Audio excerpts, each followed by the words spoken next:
tabi.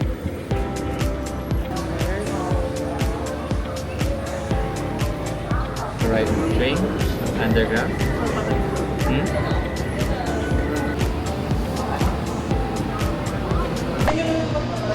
Isa ang Taiwan sa mga bansang may free visa countries na pwedeng puntahan ng mga Pilipino. At ngayong araw, samahan niyo kami na bisitahin at i-explore ang bansang Taiwan.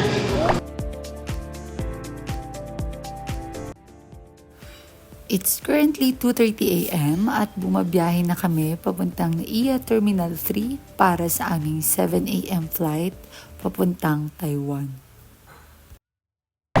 So we passed na po the immigration and we're here waiting na sa aming boarding gate. And waiting na lang kami sa tawag.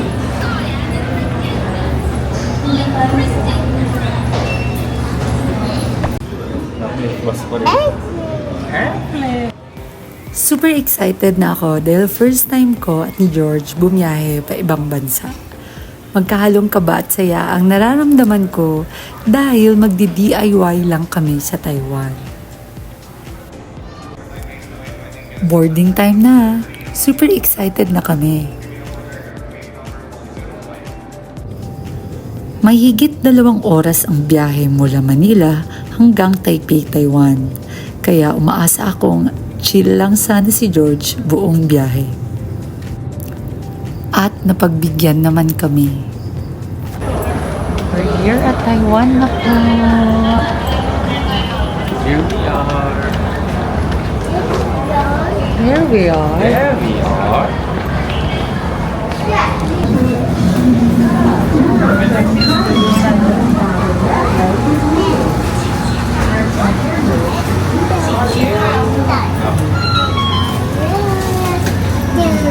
You want to eat donut? Masarap naman ito. Hoy, may ano. May itlog. Okay, wow.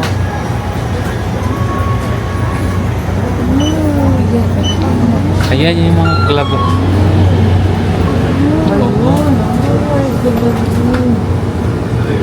You want this? Yung makulit yung anak mong kasama mo. Hindi ka na makapili ng ayos. So ito ang challenge pag may kasama kayong toddler tapos pupunta kayo sa ibang bansa.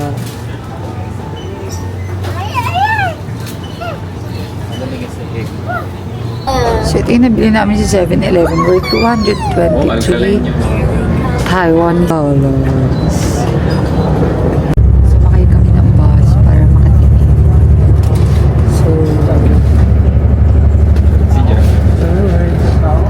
So pinili namin mag-bus para less pagod sa lakad. Kasi pag naka-MRT daw, maraming lakad. So we decided na lang mag-take the bus kahit medyo malayo-layo ng kapag. Or at least parang sightseeing na rin naman sa Taipei.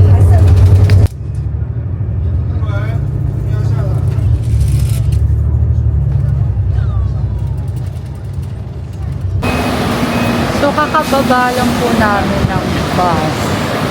Nakarating na po kami sa Taipei main station and magsasakay kami ng taxi papunta sa aming hotel para mag-iwan lang ng gamit.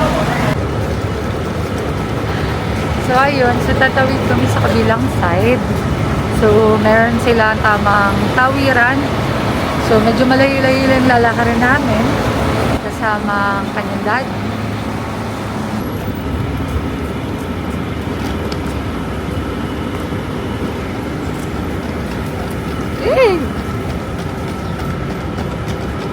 Here is the taxi stand or the taxi stop.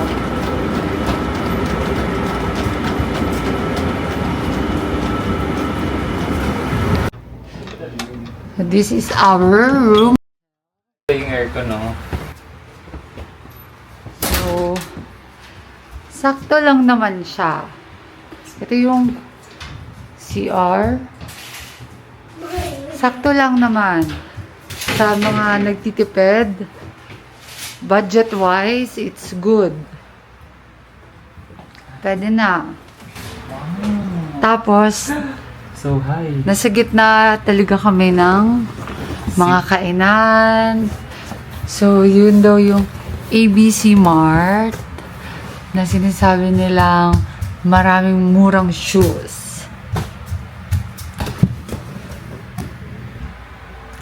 Ano naman masasabi mo sa unang araw natin? Nakakapagod pag DIY. Napaka-challenging pala talaga mag-DIY.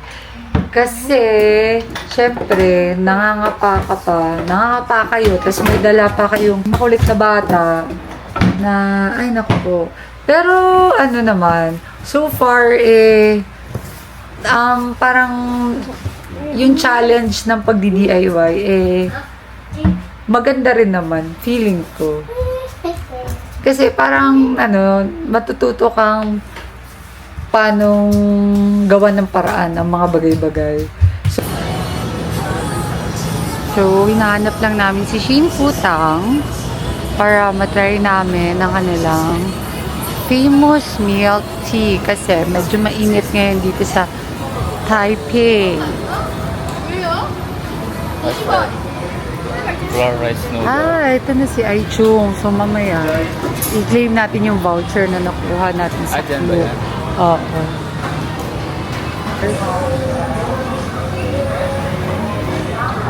Ayun, Family Mart. Ayun. May pinipilahan. Sabi nga, pag may pinipilahan, pilahan din. 台湾创始店世界第一品牌黑糖珍珠鲜奶系列糖产品全世界。Number 252 is number. Lucky for So, this is it. The Shin Futang.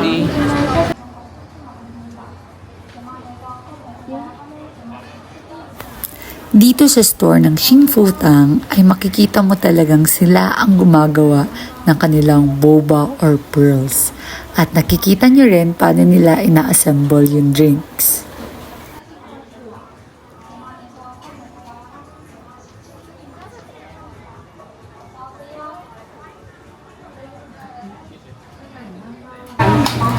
So let's try this.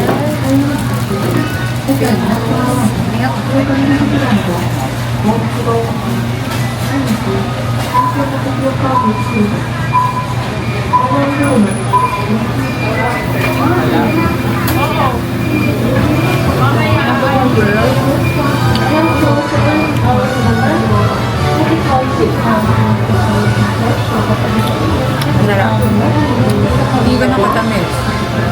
Takbo lang.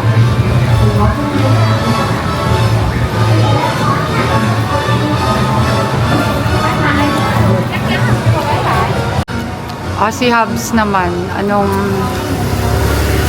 masasabi mo? Nasa mo yung brown sugar. Hindi siya matamis, tama lang. Ulit? Isa pa. Sarap. Here again sa ibang station, the Red Line Station, waiting for the train papuntang Taipei Main Station. Kahit first time lang namin dito sa Taiwan, napakadaling sumakay sa kanilang mga tren dahil may mga mapa sa mga stations. Hindi ko maiwasang mainggit na sana ganito na rin ang train system ng Pilipinas.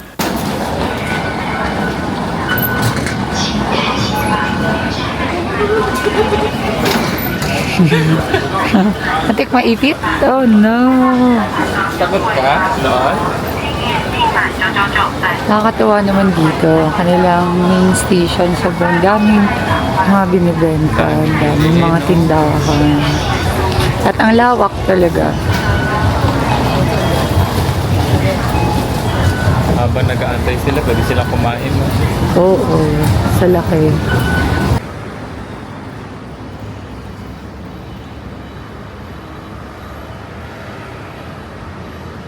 So, we're at Taipei 101 na. Papasok na pala kami. And, iba din pala ang feeling pag nakikita mo siya in person.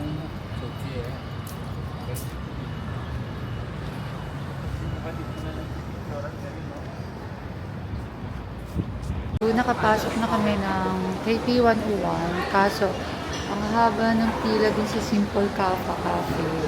So, nag-decide na lang kami bumaba dito sa food court para mag-snack. Kasi pagod na din kami. Parang 1 oras kaming naglakad sa Taipei Main Station kakahanap ng pagpapalitan namin ng ticket para bukas papuntang Taichung.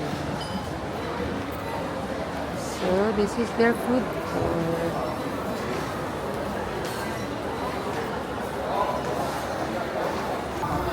Dahil napagod talaga kami sa paglalakad dito sa Taipei, nag-decide na lang kami mag-early dinner at 5 p.m. Japanese food nga pala in order namin. Ang sarap ng mga service. Oo nga. Siya, pagbibigyan ng batang makulit. Go! No, it's okay. It's okay na. Go.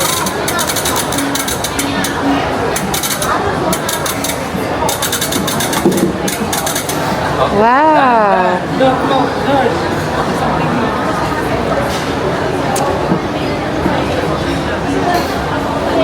Wow! Good job! What color? What color? Color? Red. Very good. Let's go home No na. more. No more. Only one. Ito ang Ximending sa gabi. Maliwanag at maraming tao. Medyo napagod lang talaga kami sa unang araw namin dito sa Taipei. Muli ako po si Girly and see you sa aming Day 2 Taiwan vlog. Bye!